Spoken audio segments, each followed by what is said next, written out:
Hi, good evening. I'd like to welcome you to Poem Praise 2 and peace upon you and your family this evening.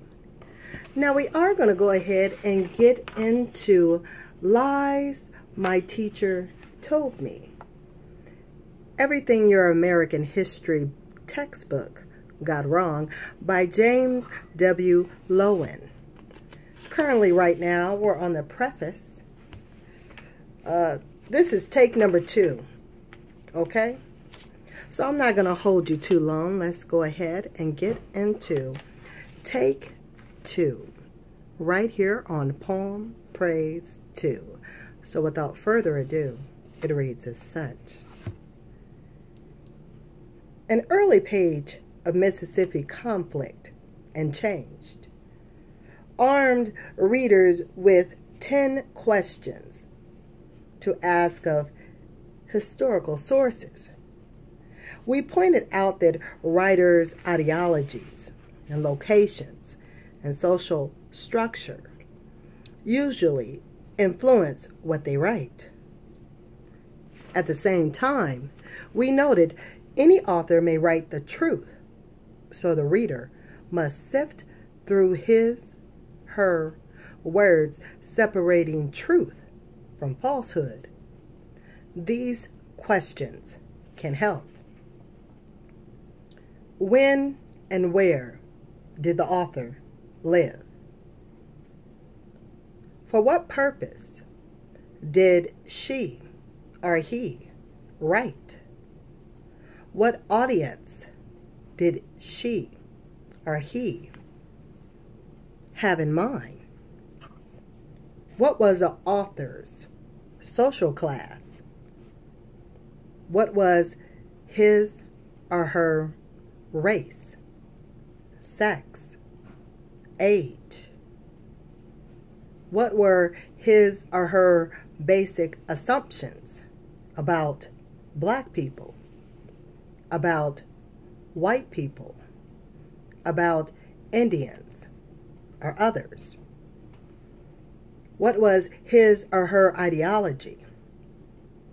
Did she or he cite facts to support his or her conclusion? Does what she or he say about Mississippi seem to be true from your own experience? How do his or her conclusions compare with those of other authors you have read?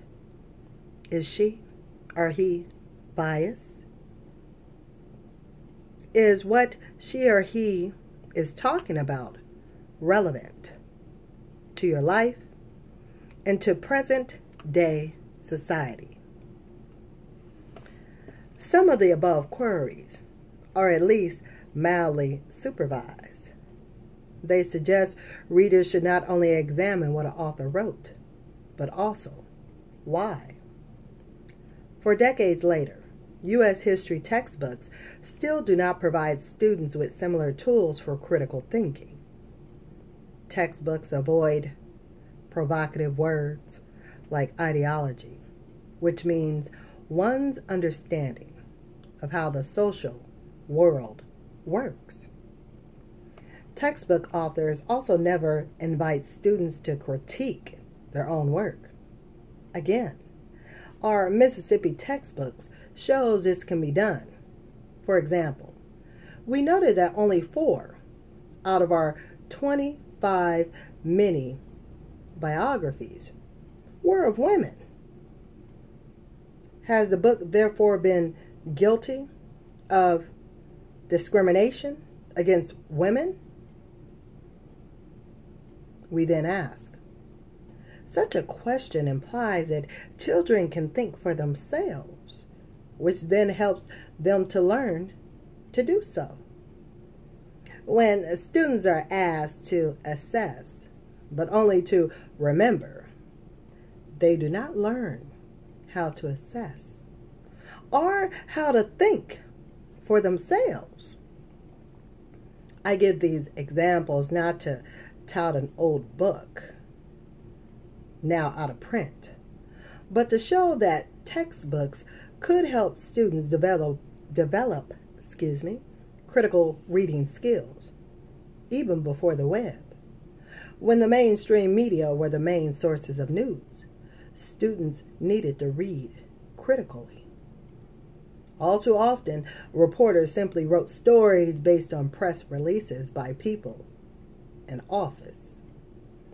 If a controversy erupted, newspapers did take care to quote people on both sides, and TV news shows hosts would interview one person from each side. As usual, perform. This practice implied that the 2 points of view were basically equal, morally and factually. Only a handful of newspapers and almost no television stations did actually investigate journalism to disprove false claims. Such reporting did not help readers become astute sifters of information, because sometimes only one side was right. My use of the past tense in the previous paragraphs does not mean that this shallow means of presenting news has stopped. On the contrary, in 2 ways the web has made things worse. First, it has jeopardized the finances of newspapers. When retailers found they could reach potential customers more cheaply online, many decreased advertising in newspapers. The country's largest online store, Amazon, rarely advertises in print. At the same time, subscription revenue plummeted. When readers found they could get headlines, sports news, crossword puzzles, and their horoscope online, many stopped subscribing to newspapers. As a result, newspapers had to shrink their staffs, especially their reporters and editors. So even less investigative journalism now gets done.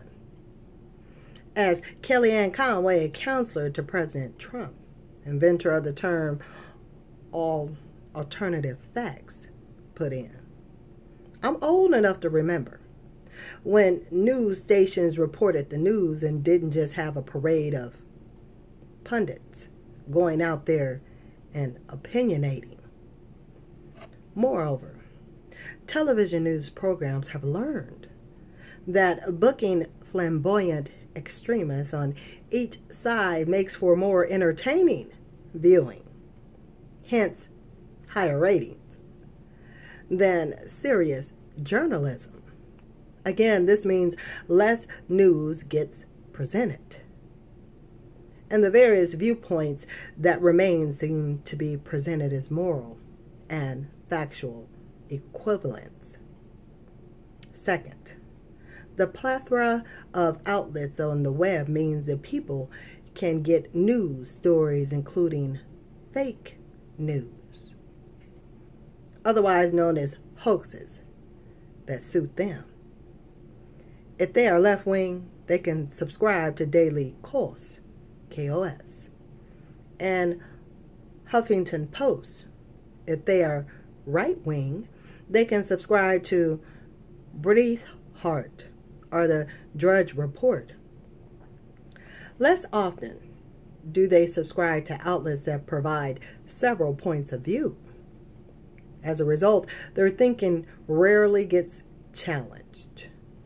So they become still less likely or able to access information critically.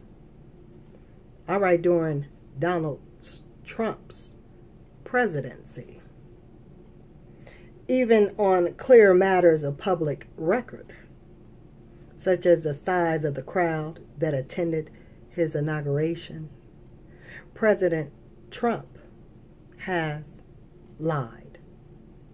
To many Americans, his lying does not seem to matter. During the campaign, former Republican campaign worker Selena Zito wrote famously and accurately that his supporters take him seriously, but not literally.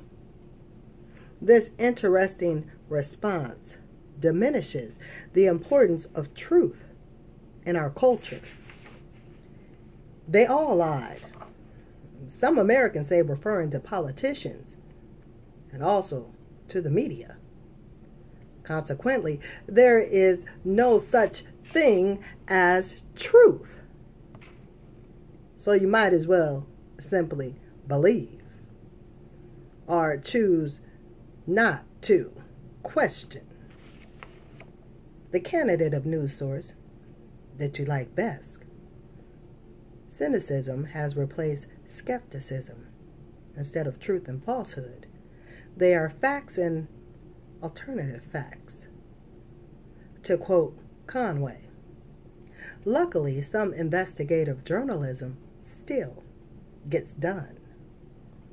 The morning after the president's inauguration, Trump's press secretary Sean Spicer, apparently on order from the president, said, "That was the largest audience to witness an inauguration, period." Kellyanne Conway defended the claim using the phrase alternative facts. The reporter questioning her response, alternative facts are not facts. They are falsehoods. The photos below offer evidence. This was the first of many clashes between the new administration and the media. And here is a picture. As you can see the differences between the two. Let me give you some good lighting. There you go. Can you see it? All right. The photo at left shows a crowd for Obama's first inauguration, January 20th, 2009. At right is the crowd for Trump's January 20th, 2017. The curved roadway at the right, visible in both photos, offers a consistent point of reference.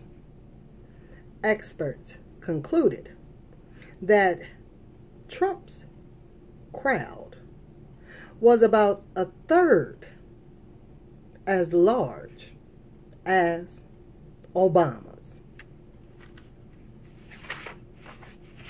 Trump and his supporters are hardly the first in the crowd of media. George Washington complained that newspapers were trying to destroy the confidence which it is necessary the people should place in their public servants. As early as 1894, a cartoon by Frederick Burr Opper was accusing newspapers of printing fake news. And here is a picture of that. Little cartoon strip back in the 1894.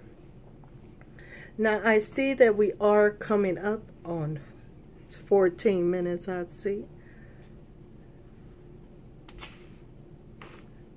I don't want to stop this in the middle of a section, so I'm going to end it with that right there where we see the picture of the cartoon. And we'll certainly write down when we go into our next take here on Poem Praise 2. But until then, I certainly want for you to be well, to be blessed, to take care, and it be at thy will. I'll talk with thee soon here on Poem Praise 2. So, until next time, later y'all.